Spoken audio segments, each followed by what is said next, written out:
Livro do Desassossego, por Fernando Pessoa.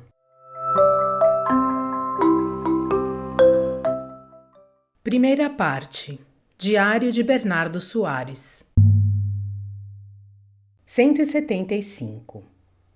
Quando nasceu, a geração a que pertenço encontrou o mundo desprovido de apoios para quem tivesse cérebro e, ao mesmo tempo, coração.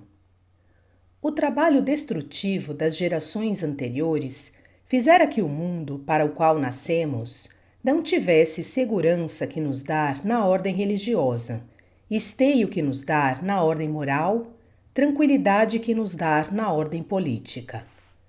Nascemos já em plena angústia metafísica, em plena angústia moral, em pleno desassossego político.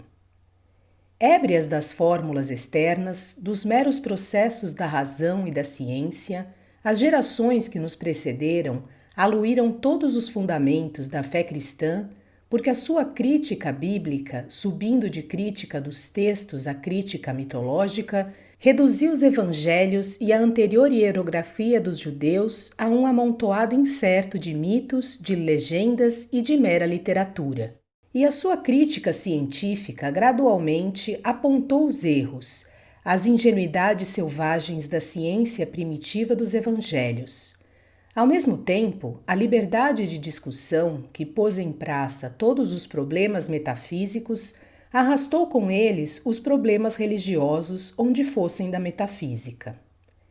Ébrias de uma coisa incerta a que chamaram positividade, essas gerações criticaram toda a moral, esquadrinharam todas as regras de viver e de tal choque de doutrinas só ficou a certeza de nenhuma e a dor de não haver essa certeza.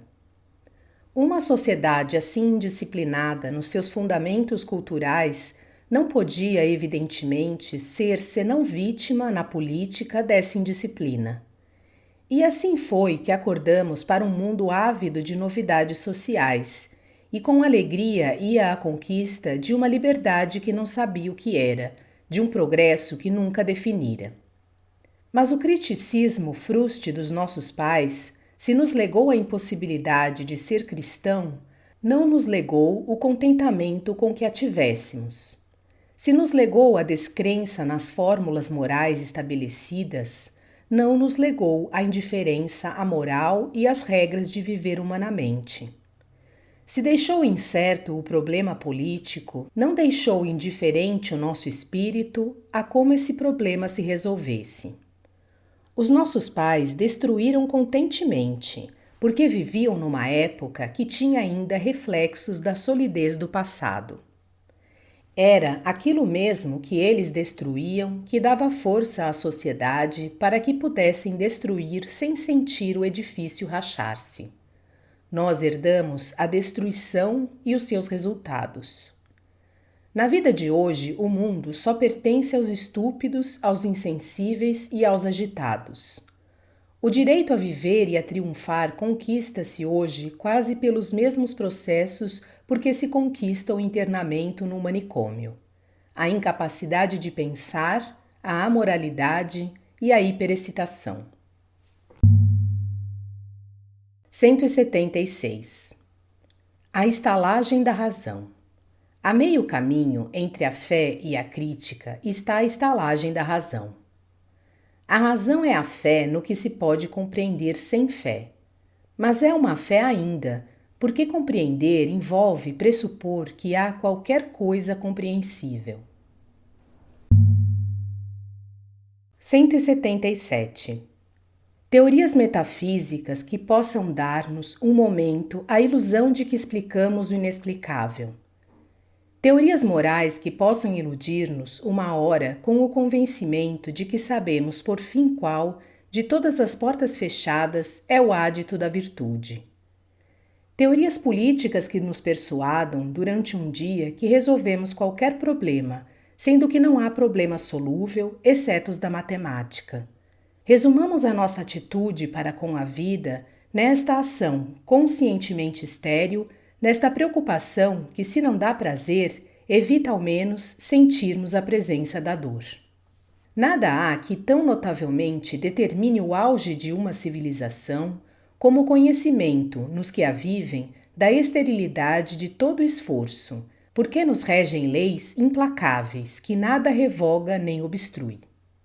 Somos, porventura, servos algemados ao capricho de deuses, mais fortes, porém, não melhores que nós, subordinados, nós como eles, à regência férrea de um destino abstrato, superior à justiça e à bondade, alheio ao bem e ao mal. 178. Somos morte. Isto que consideramos vida é o sono da vida real, a morte do que verdadeiramente somos. Os mortos nascem, não morrem. Estão trocados para nós os mundos. Quando julgamos que vivemos, estamos mortos. Vamos viver quando estamos moribundos. Aquela relação que há entre o sono e a vida é a mesma que há entre o que chamamos vida e o que chamamos morte. Estamos dormindo, e esta vida é um sonho, não num sentido metafórico ou poético, mas num sentido verdadeiro. Tudo aquilo que nas nossas atividades consideramos superior, tudo isso participa da morte, tudo isso é morte. Que é o ideal senão a confissão de que a vida não serve? Que é a arte senão a negação da vida? Uma estátua é um corpo morto, talhado para fixar a morte em matéria de incorrupção. O mesmo prazer que tanto parece uma imersão na vida é antes uma imersão em nós mesmos, uma destruição das relações entre nós e a vida, uma sombra agitada da morte. O próprio viver é morrer, porque não temos um dia a mais na nossa vida que não tenhamos nisso um dia a menos nela. Povoamos sonhos, somos sombras errando através de florestas impossíveis em que as árvores são casas, costumes, ideias, ideais e filosofias. Nunca encontrar Deus, nunca saber sequer se Deus existe. Passar de mundo para mundo, de encarnação para encarnação, sempre na ilusão que acarinha, sempre no erro que afaga. A verdade nunca, a paragem nunca, a união com Deus nunca. Nunca inteiramente em paz, mas sempre um pouco dela, sempre o desejo dela. 179.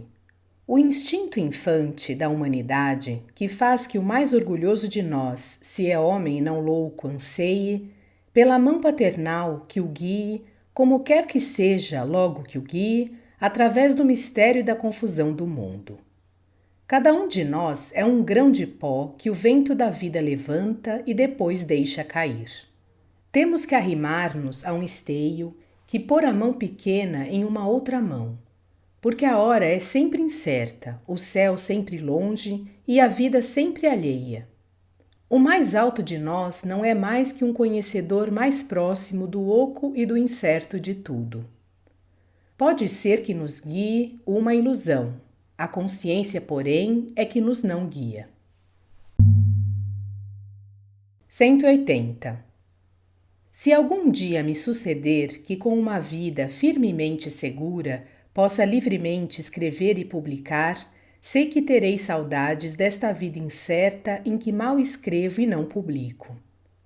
Terei saudades não só porque essa vida fruste é passado e vida que não mais terei, mas porque há em cada espécie de vida uma qualidade própria e um prazer peculiar. E quando se passa para outra vida, ainda que melhor, esse prazer peculiar é menos feliz, essa qualidade própria é menos boa. Deixam de existir e há uma falta. Se algum dia me suceder que consiga levar ao bom Calvário a cruz da minha intenção, encontrarei um Calvário nesse bom Calvário, e terei saudades de quando era fútil, fruste e imperfeito. Serei menos de qualquer maneira. Tenho sono.